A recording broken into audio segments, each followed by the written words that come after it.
a treasurer with Global because I was asked by the current president at that time to come on and help out. There was a bunch of prior officers graduating, and I was just barely a member of Global at that point, but I had just transferred in. When was that? So that was right after I transferred to University of Houston, because I'm a transfer student. Same. I joined over the summer before I officially came in and was just doing a bunch of stuff online. So I want to say that was about this would be the start of my third year here at U of H. Okay. So yeah, I'm a super senior. Same. Yeah, but yeah, no. So I had just joined just to make connections, and I don't know literally anyone in Houston whenever I transferred here. So I was like, we're just gonna start. Oh, you don't live in Houston? No, I'm from Dallas. Oh, okay. So I was going through that, and I was talking, and there was talk of an election coming up, and the president reached out and said, hey, you've talked a little bit about the fact that you ran as president for your community college for their LGBT program. We still need another role. Would you be interested in this? And so I applied, and I ran uncontested, but everybody seemed to be really happy because they keep voting me back into office. Yeah. So I started as treasurer, and then Corey, who is our late VP, he passed away last year unexpectedly. He said whenever the prior president left, he went, I don't want to be president. Kaitie, do you want to, please? Because one of the requirements is that you have to be an officer first. Okay. Yeah. So it was either me or Corey, and Corey goes, Kaitie, please. And I said, okay, but if we're doing president, then I want to do things kind of like a communal way, so it's not like we have official roles, but for the most part, the whole board is involved in everything. Okay, Yeah. I like that. So, and he was an amazing vice president. Our current vice president, Orion, is amazing too, but he is definitely somebody that made an impact on the community and will dearly be missed. Right. I'm sorry to hear about that. It is what it is. We have, we're trying to figure out if we can do like karaoke, because he liked doing karaoke all the time. Oh, that's cool. I really like that in name. honor of him, that kind of stuff. Yeah, that would be really nice. Yeah. Sorry. So, what kind of events does Global do, or what does Global do? So Global is primarily based as a social organization. Okay. So the idea, at least since I've taken over, is, and it had a little bit of this before too, but what I've really tried to focus in on is we are a bunch of people that get together that happen to be queer, or LGBT or allied in some form or fashion. Yeah. And it's really like we do everything. Members vote on what they want to do. So in the past, that's been making sugar cookies. That's been writing Happy Pride to people to give to the I can't think of it right now, the LGBT center in Houston. Oh, okay. That kind of thing for people who don't have accepting homes, allow them to be seen. Other times we do game night, which can range from everything from Jackbox to Cards Against Humanity, whatever, right? It's based on what the members want to do, but overall we try to make an impact, and especially on campus, which is where the protest came in. Right, that's great. So I think I kind of heard that it was took 4 days in advance to plan it. It was kind of last minute or something. So I moved back onto campus because I live on campus. On the day before my birthday, on August 14th. And happy late birthday. Thank you. And so I was like, all right, I had known about SB 17 or Senate Bill 17 from the little I had read about it back when I was in Dallas over the summer, but it wasn't until I got onto campus that I realized just how drastic the changes were and just how severe they were. Yeah. So really I was setting up my dorm, and I really didn't leave my dorm for much of the days after I got here because I was dealing with moving stuff just like everyone else. Yeah. And so when the first day of, or right before the first day of class, I had basically talked to the resource center because I was supposed to have my capstone with them. So I was going to be the LGBT liaison between both of them. And I pretty much set up a thing. I was like, how does SB 17 work with this? Because there's rumors of y'all closing. Am I still going to be able to complete my course? Right. Yeah. Right, with y'all? And they said, we don't know anything for certain at the moment, because this is before they even had the meeting officially to pitch to the board about how it was going to affect. And they said, you're probably better off looking somewhere else because we can't make any promises. Oh, wow. Yeah. And so it was very much a scary thought. And so whenever I was like, okay, well, that's whenever I pretty much sat down and said, all right, look here, I want to do this stuff regardless, because the way SB 17 is written, the student organizations have to pick up the stuff if we want it to continue. Exactly. Yeah. So I was going to have to do that. I said I was going to do that regardless. So then my next step went, how do I make this so I can devote as much time doing this while also being a full-time student? Because I only have so much energy. That's a hard thing. And so I was talking to our advisor for Global, and I pitched this idea, and I said, hey, I don't know if we can work with it or something like that, if I can work with with your department, or if I can work with someone else or something like that, but I really I think I can do more than just file paperwork for my capstone. Yeah. Not that paperwork isn't important, but I am a very loud voice who is not afraid to face some backlash. Mm-hmm. So I'm not somebody easily forgotten. So if I think I can be more useful standing out and leading a protest than filing paperwork. Yeah. So, and I know not everybody has that strong suit. Some people are incredibly scared of public speaking, stuff like that. Yeah. That is not a fear I struggle with. That's great. So I'm jealous. So I have, so I was like, let's look at the best way to do this. And she goes, hold on a second, let me see if I can connect you with Jamie Gonzalez, who's the president of the UH LGBT Alumni Association. Okay. Mm-hmm. And so then my capstone was through them. And so that's kind of how things started going, was once I heard what was happening with the Resource Center, I said, I want to help. How can I best help? And I managed to work with a couple of different departments and do that. And so through those connections and that kind of stuff, I was able to reach out to other student organizations. And then I think I sat down with Jamie Gonzalez at 10 a.m. on the first day of school. And that was supposed to be a call that was just like, hi, nice to meet you. What's your favorite color? Yeah. And that's how the call started. But within about 10 minutes into the call, she was like, all right, so if you want to do this, because I mentioned that one of my first quote-unquote assignment was the protest, and that I wanted to do that. And she goes, okay, well, when were you thinking of it? And I was like, well, we were actually thinking the 24th, because that's when everybody's meeting. So that would probably be the most effective day. But I was about to be like, but I don't know if that's a realistic goal. Mm-hmm. And she goes, it's realistic if you want to make it realistic. Wow. She goes, but it's going to be a lot of work. And I said, I'm down for that. Yeah. So within 10 minutes of that meeting, we talked very basic stuff. And then she went into, all right, grab a pen and paper, because these are the people you need to contact to make sure you can get reservations for these spaces. This is how this paper, because she used to be the president of the LGBT Resource Center. Okay. So she knows, so she used to work on campus, and she used to work in a lot of those same positions. Okay. So she's no longer now, and now she's head of the Alumni Association. So she's not a staff person anymore. But she knows who to talk to. She knows who to talk to. She knows kind of how the paperwork is supposed to be filed, the right avenues. So a lot of this, especially for my first time organizing a protest, I was like, I don't know what to do. And she goes, I wouldn't know either. She goes, don't worry, that's where I can come in. And she was like, this is what you can do here. And so that kind of started out like that. And then, so that was day one, was doing that. And then day two, the 22nd, was designing flyers, getting people from Global involved and other people that I could talk to around campus, and some other student orgs and stuff like that. But really the word hadn't gotten out too much yet. And that's when we came up, I think, at 11:59 on the second day, PM, we finally got 2 versions of our flyer out.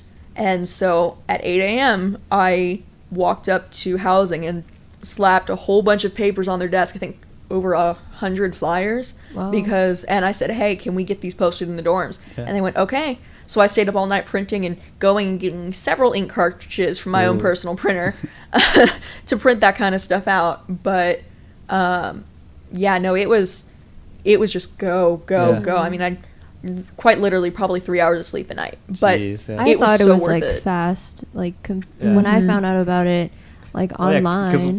Because I saw the posters, the flyers, Mhm. like on the third or fourth day or whatever. Mhm. No, third, because Third day, so that would have been right after they were put up. yeah, because Wow. when was it? It was like the fourth day of school, Yep. right? Yeah. Because it was the 24th, and we started on the 21st. Yeah. So, It's That's crazy. amazing. Yeah, well, just the next day, I just Yeah. saw them everywhere. oh yeah. Yeah. No, because that was one of the things that we saw a lot of was we individually put posters up. Mhm. I had, so those were the couple hundred flyer. No, it wasn't a couple hundred. It was probably more like 150 Mhm. flyers that I had personally printed out. I dropped off at the housing office, but they distribute those amongst each of the things, so I don't get to determine the placement of that. Okay. But we probably had another 50 flyers that was spread throughout a couple of other people that were helping organize, putting them up around campus and buildings and stuff like that on Yeah. poles so that we Yeah. could get the word out, stuff like that. And we were doing that.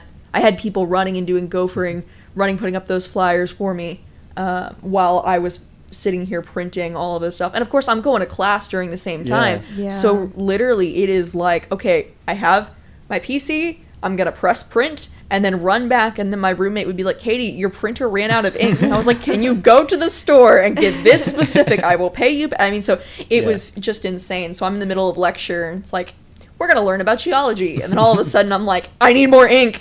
So no, it was very chaotic, Yeah, but it was worth it. Yeah. Well, I think you mentioned during the protest that you're taking a lot of classes, right? I am.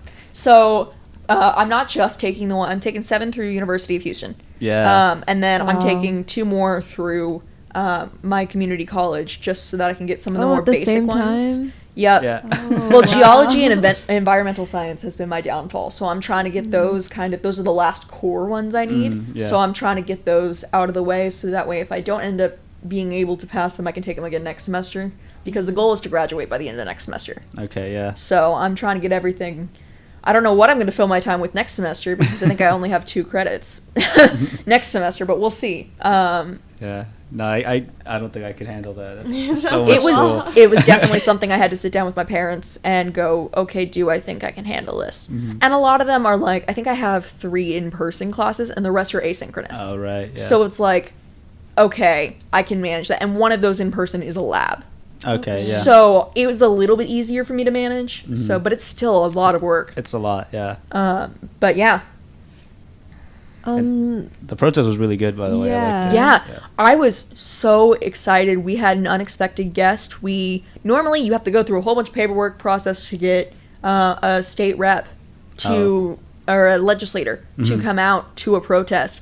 She saw that flyer on her own and just What? showed up. We didn't reach out to her. Oh. Wow. She said, this is something I want to come here for. So when she showed up and walked onto that patio, I had no idea who she was. I was like, there's this person, and suddenly I'm being whispered in my ear going, hi, there's a state legislator that wants to speak. And I went, okay, here's the mic. Yeah. Because that's a very powerful thing to have. But I mean, Yeah. so the fact that she saw that and came out, I mean, it was unheard of that was going to happen to any of the people organizing that. Yeah. So that's she amazing. just, out of the kindness of her heart, showed up, Mhm. which we're very appreciative for. And there were so many other people. Of course, I can't name names, but there were so many other people that took some risks to come out there and make sure to support us with things like water and stuff Yeah. like that. Yeah, the water and the sunscreen were a nice touch. Yeah. It was hot. Oh, for sure. It was real hot that day. Well, one of the things that a lot of people don't know is, and without going too much into my own personal thing, I have a condition that if I'm above 80, medical condition that if I'm above 80 degrees for an extended period of time, an 80-degree temperature or higher for an extended period of time, I can faint. Oh. So I see. I knew that going into that. Yeah. And I said, it's worth it. It's worth the risk because this is so important. Yeah. And so Put your life on the line. there was quite literally, there were a couple of people that were like, make sure Kaitie doesn't stay up here the whole time. Yeah. And then they would usher me off to go and get water and get an air conditioning and stuff like that Yeah. so that I could recharge. Mhm. But it took a lot of energy. But I mean, that's how passionate I am about this. Yeah. So. It's important for sure. Mm-hmm. So what has inspired you to do these things? It's my love of the community. The LGBT Resource Center is the heart of the community. at the end of the day, my whole drive for me as a person is to just make an impact any way I can that's positive. Yes. And so my two absolute loves are ASL and the deaf community and the LGBT community, which I would probably say are right about the same level for, I can't choose one of them. They're my babies. Yeah. So being able to do something like this meant a lot. And also, you know, I have ADHD, I'm loud, and I can't shut up, so I might as well make it so that I can't be ignored. That's not a bad thing. Yeah, it's a useful thing. Exactly. Yeah. So, like, the resource center, I would also go there, like, every day last semester to, like, study, because they provided a lot of things. Do you know, like, all the other things they provided? I know they had, like, food there and, like, women's hygiene products and stuff. There is honestly so many things that they did that I probably don't even know half of them. But from what I do know, I mean, of course, I was actively in there all the time. We hosted global meetings in there. They allowed us to use that space. They had, of course, different like providers that were all queer friendly, that people had recommended before, stuff like that. I had found that for when I had to get my hip surgery. That was one of the huge things for me. And so that was one of the ways I found that out, was through resources like that. There's people that just similarly have been in your situation and understand you and can sympathize, because as much as, you know, a regular counselor or somebody like that who's not a part of the community can try, it's not the same versus having someone who's lived through the same discrimination as you have. So there was that. There was the knowledge of walking through those doors and simply just knowing by walking through the threshold, that if anyone was discriminatory towards you, you were going to have an army of staff to fight that with. And that would not be let that stand. I mean, they worked so hard, and still do work so hard for everybody that I've ever met coming through that center. And it is heartbreaking. I mean, it is literally like we're going through grief because of that. And I think it's just absolutely absurd that they closed it as early as they do. And I want to clarify, we're not upset. Like, everybody that I've talked to is not upset in the slightest at the resource center. The resource center doesn't really have an option in all of this. And so and of course the bill says they can't support us one way or another. So a lot of this we had to do without their support. In fact, pretty much all of it we had to do because they couldn't publicly support us. So, I mean, publicly or not, I mean, they physically, because I reached out and they said, no, can't do anything. Like, you might talk to Jamie from U of H, and at that point I was already in contact with her. So, it was like, but I mean, that's how that went, and it's sad to see that, because I had worked personally with a bunch of people from the resource center and had been in there to the point where I was fist bumping them. Like, I mean, we were really close. And then so to see all of this, especially after Corey's passing, I told this story a little bit at the protest. But for those that weren't there, Corey Sanders was our previous VP that we talked about a little bit earlier that passed away. He passed away unexpectedly, and I don't want to air all of his stuff out, but he passed away unexpectedly while he was sleeping. And so he told me, hey, I'm going to go take a nap for a minute because I'm so stressed with all of this planning. And I go, more power to you. See you at the meeting tonight. And then he never showed up for the meeting.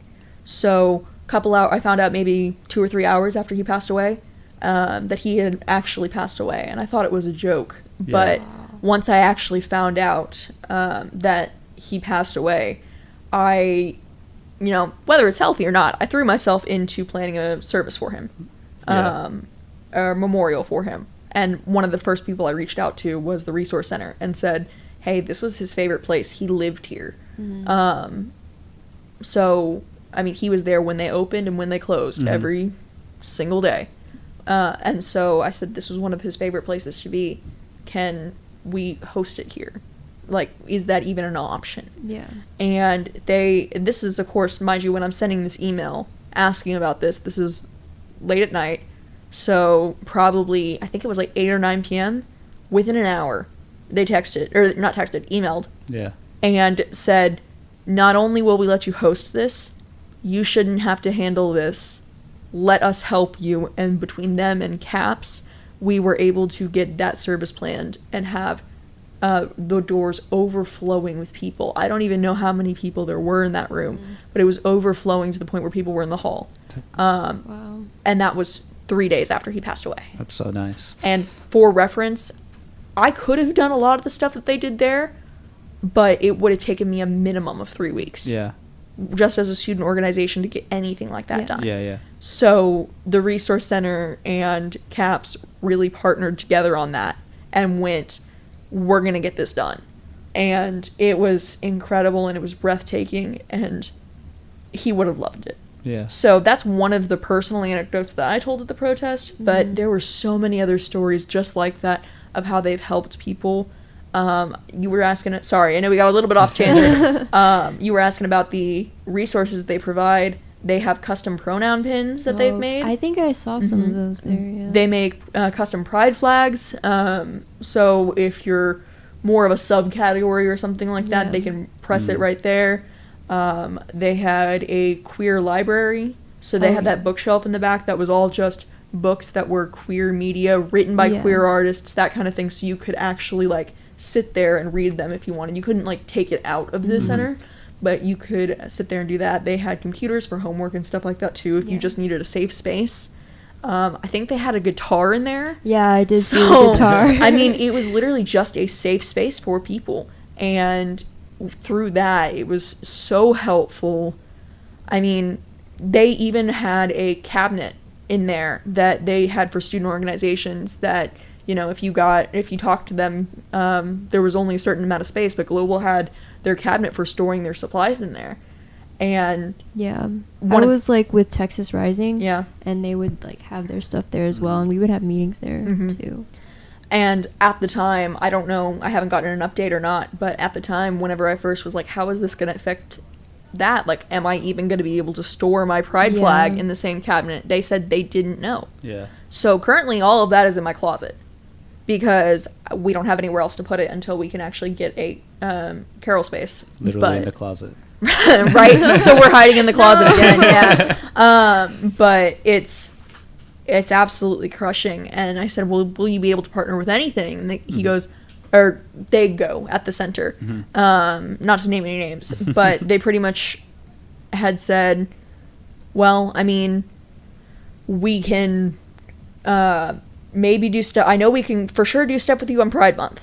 So I was like, awesome. What about the other 11 months? And what about the ones where school is in session? Yeah. When and because Pride Month is June. Exactly. So no one's on campus during that. And they go, we don't know. Yeah. And so it's very heartbreaking to have that safe space ripped away. Yeah.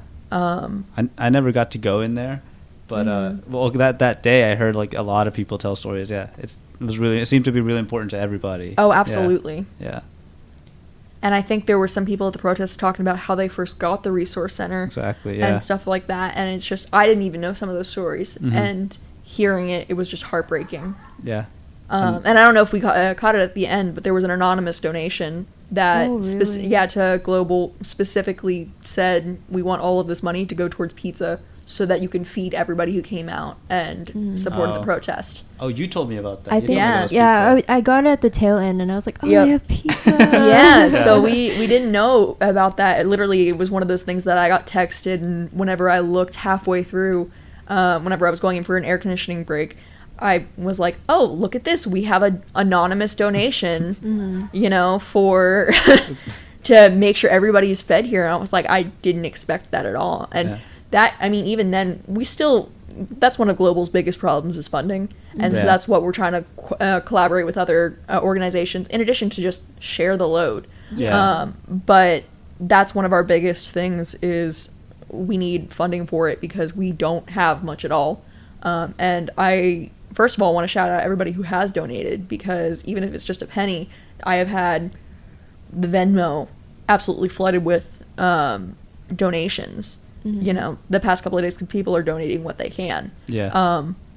We still don't have a lot, but it's gonna help us do a lot more. In fact, one of the things that I know I messaged and said that I can actually officially announce some things. Oh, yeah. So y'all will be We're the first to know. the first to know. I have an interview right after this that I was going to, with a news media that I'm also going to report it on. But officially, y'all are the first to hear this news.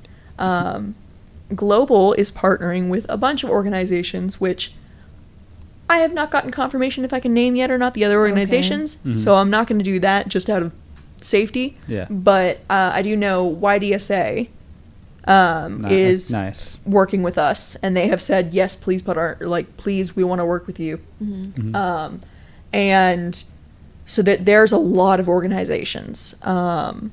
And honestly, I don't even know what our total count of organizations are, because our contact at YDSA has been working through a bunch too, and we are working on doing a walkout.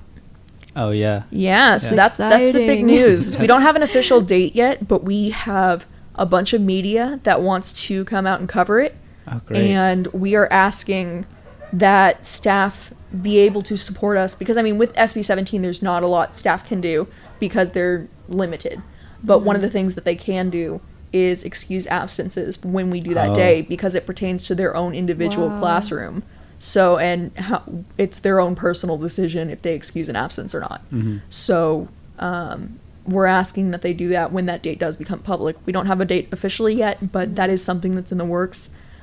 We do have a lot of contact for that right now. More than I can even talk about publicly. We've got, I've literally had to set up a Calendly subscription to organize appointments for press. And literally, so it almost looks the same way you do through Navigate to meet with your advisor. Right. Yeah. Like, you have to select a time slot to meet with me. To meet with you? Because that's how many press and media and just student organizations I'm and surprised everybody. that you responded to me then. I didn't even know about that. I was about to send you the link, but I was already on the group me, so I was like, okay. it's fine. You already put your the time in here. So yeah, but I mean, it's been insane. So because I went and I was like, I'm gonna have to pay for this just so I can have some sort of work-life balance.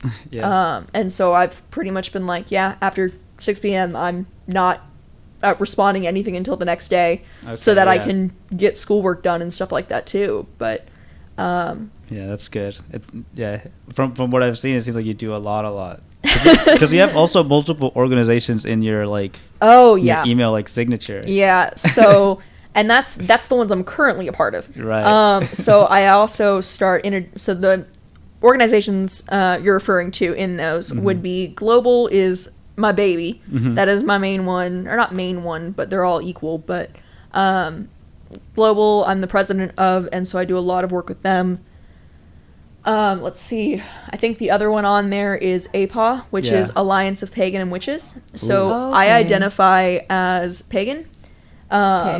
And so we wrote it down a different one because we didn't know. We wrote a different org on there. Yeah. So that is Alliance of Pagan and Witches. So basically anything that is not Abrahamic religion falls into the spectrum of that. That's very cool. I don't really quite know what to classify myself in terms of paganism, because that's a wide spectrum, but that's okay. Yeah, definitely. So I do tarot readings, stuff like that. A lot of the stuff that most people would call witchy. Yeah. Stuff like that. Of course, I'm a crystal girl. Yes. That kind of stuff. But I mean, it's more of a place where you can just learn about that. I know that our vice president for that one is my roommate, as well as one of my other good friends. Harley is the president. And they've also been great at that. And of course, establishing multiple organizations and being so involved in the paperwork process. I know exactly how to set up an organization and stuff like that. So we just launched last year. Yeah, at the end of last year. Okay. So we haven't even been a full organization for a year yet. Wow. So we're trying to do more of that. But we do a whole bunch of stuff like celebrating Yule and that kind of thing. So for the people who aren't as,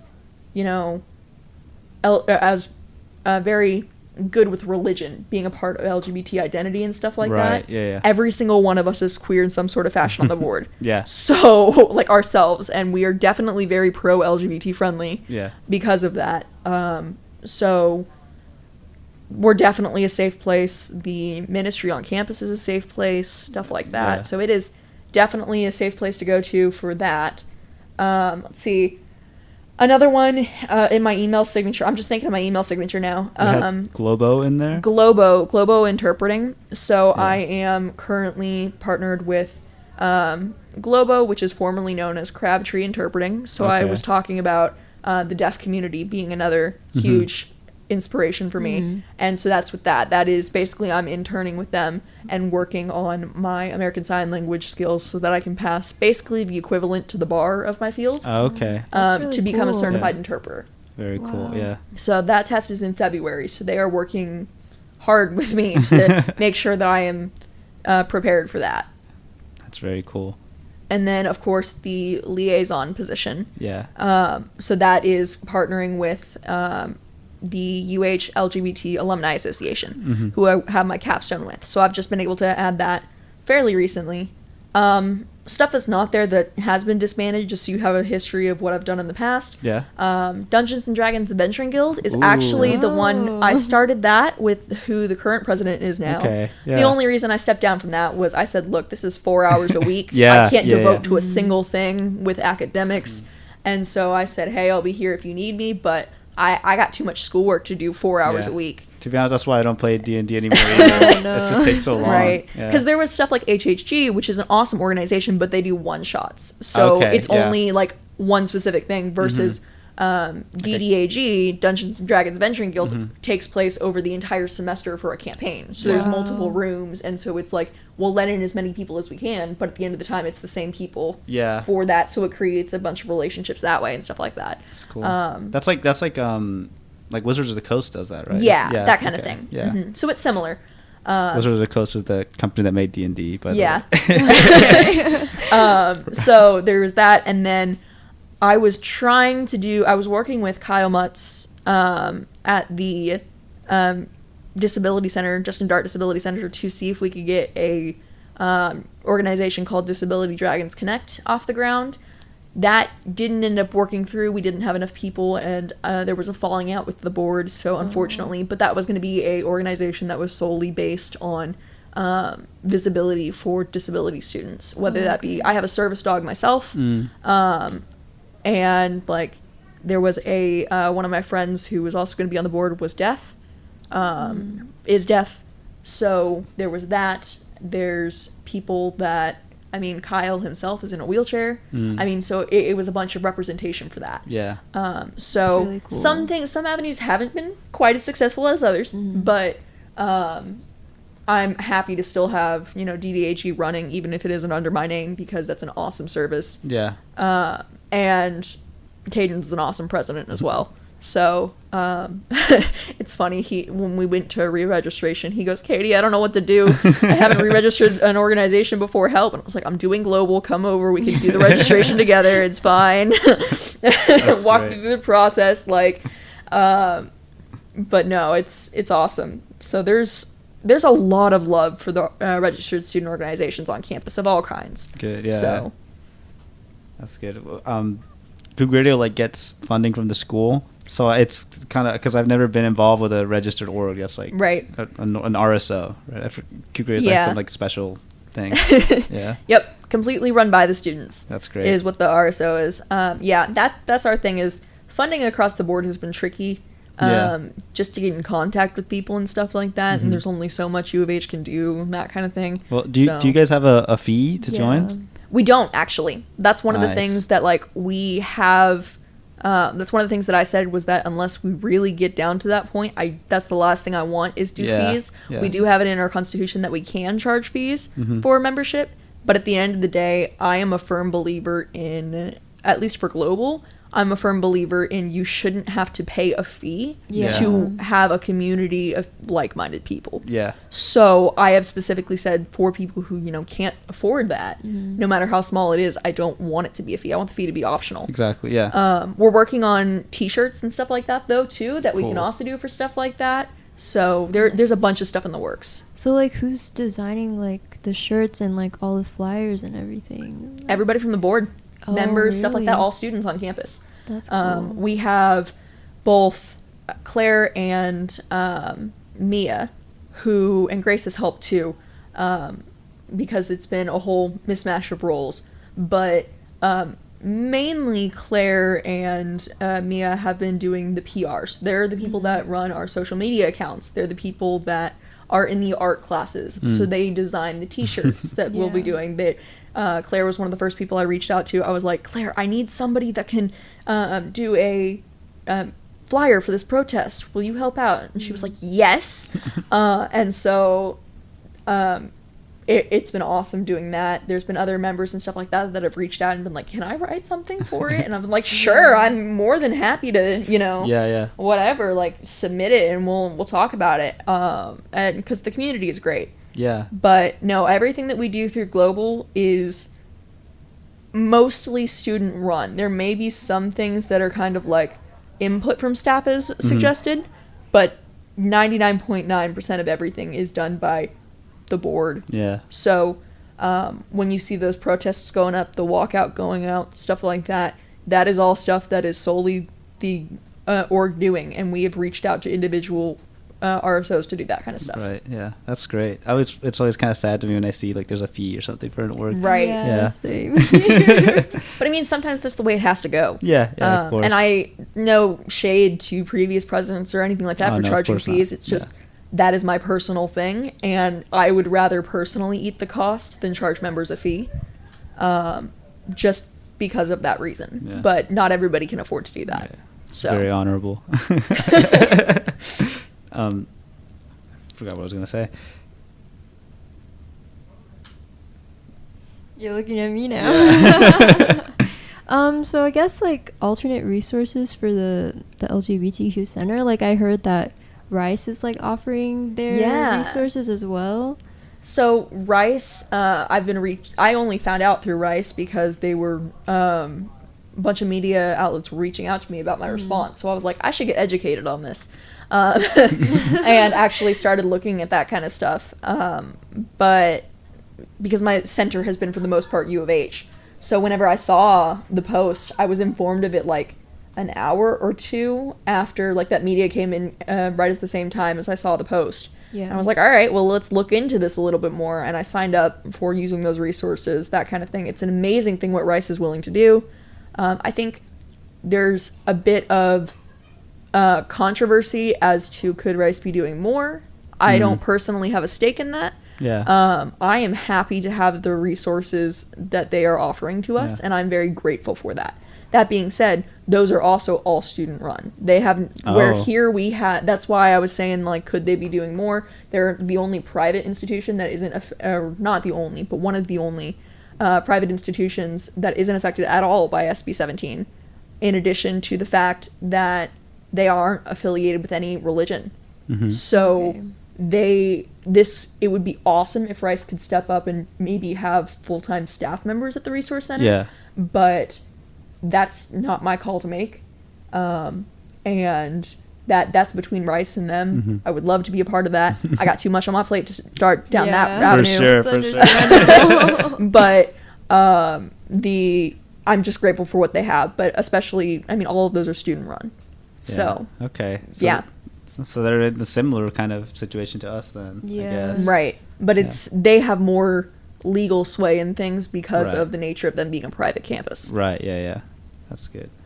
I mean, I also heard like on campus there's like other places we can go to, like I think you mentioned the A.D. Bruce, right? Yeah. A.D. Bruce Religion Center is an awesome place. Like I said, everybody that I've met there, I can't obviously speak to the people who I don't know, but everybody that I've met with has said that they are queer or identify as LGBT in some form or fashion. Okay. Themselves as pastors. So it isn't, I think I grew up in a religious setting where it was like not necessarily hateful towards LGBT, but more of a, we don't talk about that, almost as though gay or LGBT of any form was considered almost as bad as a cuss word. Yeah. So it was one of those things that it was like, we just don't talk about that. And so knowing that was one of the reasons I left my church. So, and I have been one of those people that is very absolutely like against religion for the most part, because for me, I've had bad experiences with it, but I'm not gonna force anybody else who wants to be with religion. I don't have a problem. And then I found paganism and stuff like that, and that fit a lot better. So knowing that we have those religious services, like the Bruce Religion Center on campus, is amazing. And I've talked to them; they're lovely people. I know several of them came to Corey's service themselves. And they have been awesome. And so we're trying as much. And of course there is the replacement that U of H has, which is the Center for Diversity and Inclusion. For student empowerment, something like that? I think it's like student advocacy. Student advocacy. You might be right. Yeah, that word. Yeah. I can't ever pronounce that.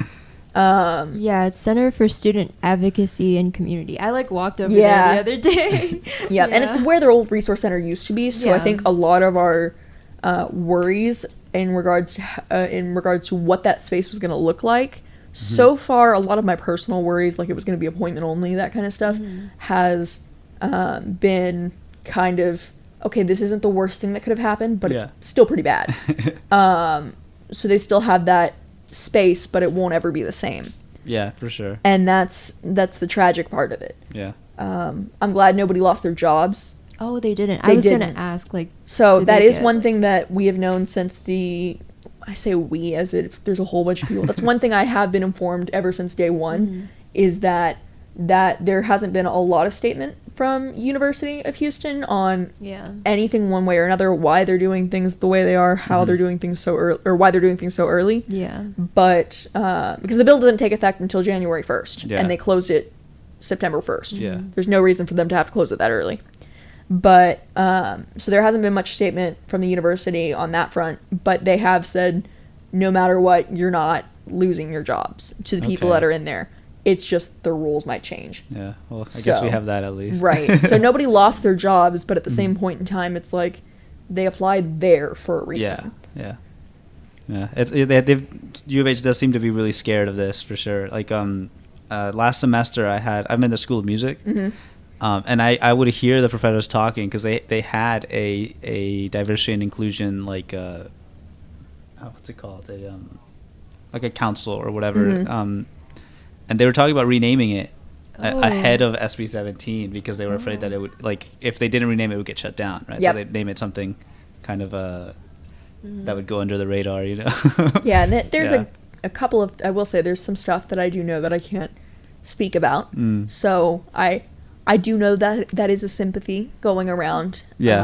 But it is, it's tragic, all of this sort of stuff. And I mean, definitely. I was really surprised that this passed. I did. Yeah. It's ridiculous. It's first thing on the agenda. That's the other thing, is that there's only so much more to come. We don't know if this is actually going to be something that we can realistically do or not, but I know I have heard rumors of talking about suing the state of Texas to get SB 17 overturned as a whole. So that is something that we have several people looking into through our organization as well. And if you're interested in that, the only way we can make that happen is if we have students who are willing to be defendants. Or press charges in the court. And so we're still at early stages of that. But if people are interested in that, please reach out to me. Cool. Because I can definitely connect you with the right people for that.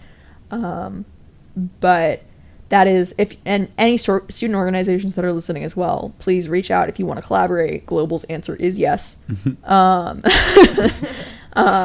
want to collaborate, just depends on what. So, I know the Nook across the street has been very involved with all of this too. They've said, how can we help? They do drag shows every Monday upstairs as well. So they've been awesome. They have said, it's been a whole process through paperwork for re-registration. And they said, hey, your first meeting, I know you don't officially have a room, come host your meeting at the Nook. So we're actually having Global's first meeting of the semester tomorrow from 6:30 to 8 over at the Nook. So stop really by. Cool. Yeah, we'll try. Yeah. We have like a lot. We were telling Abigail, there's a bunch of meetings tomorrow at around 7. Fair enough. Yeah. But yeah, that's great. But yeah, we're our Global's meeting time is going to be somewhere. I think right now it might be in the College of Education instead of the Student Center like I thought, but it'll be somewhere. We are officially re-registered, so it's just a matter of paperwork now before we can do that. But we will have our meetings at that same time regardless, every Thursday from 6:30 to 8. Okay, awesome. Yeah. So you can check Get Involved. That's probably the most accurate. UH is Global is also global.uh is our Instagram. Yes. And so that's where we put a lot of information as well. Do you guys have a group me or anything? Because I'm in the group me, but that's for the protest. It's just the protest. Our main form of communication is our Discord server, okay. Which all you have to do in order to get that for people listening are go to Get Involved and ask to join. And there should be a link on that. If that doesn't work, then just send an email. It goes directly to my email anyway. I have it all forwarded, so I'll see it and I can send you the link that way as well. But that's one of the things that we were talking about. And then that is stuff that we all just hang out and talk in there in the general chat. So absolutely, I can send you that link too if you're interested. But and then so the way we work through the Discord is that for security and safety reasons, when you first join, you only have access to 3 channels of the Discord, and then you have to DM either me or our vice president, Orion, and it specifically says our Discord tags in there with your student ID and stuff like that. Right. So that way, if you're homophobic and you're horrible, then we can actually report you to the University of Houston for discrimination. But I haven't ever had to do that. Yeah. So, but that's why we access that. And then after that, you have this whole slew of everything else the rest of the channel is. By the way, this is a little bit of a off-topic question. Are y'all mandatory reporters? Let me think about that. I don't believe we are. Okay. Yeah. I think I am it's a gray area for me because of my job. Yeah. Currently, I am not. If I pass my certification exam in February for ASL interpreting, then I will be. Okay. But as far as Global is concerned, as a whole, we are not mandatory reporters. Okay, I see. I guess because I know the people here at Coug Radio are if we see something, you have to say something legally. Yeah. And of course, we try to say something if we see something too. But I mean, there is a lot of situations for example, back at my old community college, one of my friends was he was originally born Chi, and his dad was not okay with that and pretty much said, I will disown you and go after your boyfriend if you come out as trans. Oh. And so with me looking fairly straight passing and being president of Prism, which was that club back there, the equivalent of Global, I was able to drive up to his house personally and being like, hey, let's go to Christian Bible camp. And Father had no problem with that, and then be able to get him out of that situation where he was being hurt. I see. Stuff like that. So there are ways that we can help and stuff like that.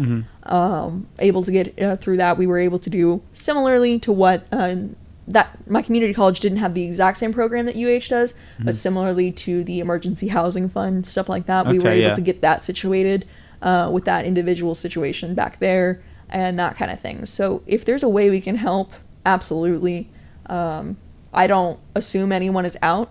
As far as I'm concerned, though, the only people that, if you see me on campus, feel free to wave to me or whatever, because I am the only people that I don't want to know that I'm LGBT have passed away. So I am out, which is why I'm comfortable with everything being, my name being on everything and my photos being out and stuff like that. Yeah. So, but I never assume that's the case. So, that's one of the things that I do on the first day of class is I always make sure my bisexual tattoo is visible. Nice. So that way, because, first impressions are everything. Yeah. That way, if you see me and you're a student that's in class on the first day and, you're trying to make friends or whatever, you can physically tell by looking at me because of that tattoo that more than likely I'm a safe person to talk to and that I'm not going to be discriminatory towards you. Yeah. So with that tattoo, because it's a symbol of the community, that's the whole reason I got it. And so stuff like that I try to do very regularly so that I am not a beacon of hope is the wrong word, a wrong sentence, because that sounds so conceited. Yeah. But no, but I like to have great. Identifiable features so that people can discreetly be like, oh yeah, I definitely know this person. And then that can be a cue to get me out of the get you out of the safe situation, kind of like the angel shot at the bar, if you've heard of that, where you can tell the bartender you want an angel shot and they know you're in an unsafe situation. That's what I kind of use that as, is somebody random just comes up and goes, hey, yeah, you're my best friend, we met in Christian Bible study or something like that. I'm gonna be like, I know exactly, I'm gonna play along, let's move out of here, like that kind of thing. So I've done that a couple of times. That's awesome. Yeah. Okay, we're just about out of time, I think. I think you already plugged Global, right? Yeah, Social absolutely. media, get involved, the Discord. Do you have anything else you want to plug? You talked about the walkout already as well. Yeah, the walkout. Stay tuned for updates on that. We'll post stuff on our Instagram for that. Again, with the lawsuit, if you're interested in being a student on that for the prosecution, reach out. Don't know if it's going to happen realistically or not, but we're hoping it will. If you're willing to do that, we would love to have you. The more students we can get, the better. So... absolutely. Other than that, just, keep us in mind and make sure to come visit some of our events. Yeah, definitely. Awesome. Thank you for coming here. It's been a pleasure. Anytime. Okay. All right. Well, stay tuned for the next episode of Inner Sound. Every Wednesday at 4 p.m. Yeah, 4 to 5 p.m. every week. Next week, we know who we're going to have next week, right? Next week, we're going to be interviewing Alan for the group Based, which is breakdancing. Yeah, the breakdancing club next week. All so that'll be fun. Okay. All right. Well, see you next time, folks.